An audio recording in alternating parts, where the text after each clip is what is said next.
Bonjour, nous allons parler donc des outils mathématiques et physiques liés au domaine, mais plus principalement du débit. Vous venez de finir donc de mettre en service une installation et vous devez vérifier les débits qui passent dans l'installation. Pour cela, nous allons donc voir un petit peu l'influence de la vitesse et du débit, la notion de débit volumique et de débit massique. Tout d'abord, la notion donc de débit volumique. Nous avons la section S du liquide. En se déplaçant d'une longueur L, engendre un volume V dans un temps T. Un débit Q est égal à S fois L sur T. D'où une vitesse et une longueur sur un temps qui est égal à V égale L sur T. D'où Q égale S fois V. Exemple. Une baignoire de 150 litres est remplie en 8 minutes. Quel est le débit du robinet en litres par seconde et litres par minute? Alors, le débit est égal à 150 litres sur 8 minutes. On obtient donc 18,75 litres par minute. En convertissant en litres par seconde, on obtient 0,3125 litres par seconde.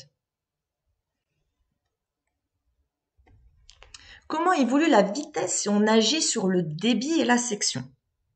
Quand on a un débit stable et une section stable, du coup, rien ne se passe.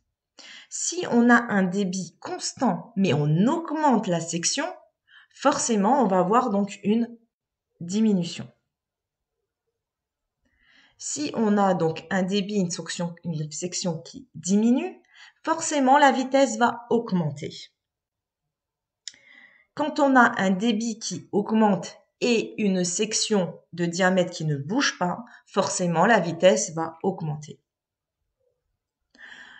On voit bien la liaison entre le débit, la vitesse et la section. Le débit volumique caractérise le déplacement d'un volume donné par unité de temps. L'unité internationale du débit volumique est le mètre cube par seconde. On peut utiliser de façon quotidienne les litres par seconde, les mètres cubes par heure, litres par minute. La lettre symbole qui représente donc le débit de façon générale est le Q. Mais quand on veut parler de débit volumique, on va rajouter un petit v, QV. La formule est la suivante. QV est égal à S fois U. S la section, U la vitesse, U petit v. On peut avoir une autre formule qu'on a vue juste avant. Le débit est égal au volume sur le temps. On obtient donc à chaque fois des mètres cubes par seconde. Du coup, quel est le débit volumique de ce robinet? Sachant que j'ai un seau de 10 litres et je mets 20 secondes pour le remplir. Eh bien, on fait Q est égal à 10 sur 20 et on obtient donc 0,5 litres par seconde. Le débit massique. Un débit massique caractérise le déplacement d'une masse donnée par unité de temps. L'unité d'usage est kilogramme par heure, kilogramme par minute. La lettre qui symbolise donc le débit, on a vu que c'était Q. Pareil que pour le débit volumique, concernant le débit massique, on va rajouter un petit m qui deviendra QM. On définit un écoulement soit par le volume déplacé QV, soit par la masse déplacée QM. La masse volumique ρ permettra de passer d'un mode d'expression à l'autre.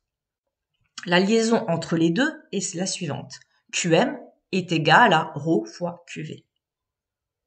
Ou QM est égal à la masse sur le temps. On a un débit volumique de 3 mètres cubes par seconde. On a une masse volumique d'air de 1,2 kg par mètre cube. On obtiendra donc un débit massique qui est égal au QV fois ρ, égal à 3 fois 1,2, du coup 3,6 kg par seconde. En conclusion, pour comprendre et calculer un débit, qu'il soit volumique ou massique, vous devez avoir des notions sur les sections, La vitesse est forcément sur la différence entre le débit volumique et un débit massique. Merci pour votre écoute. Je reste disponible pour votre complément d'information.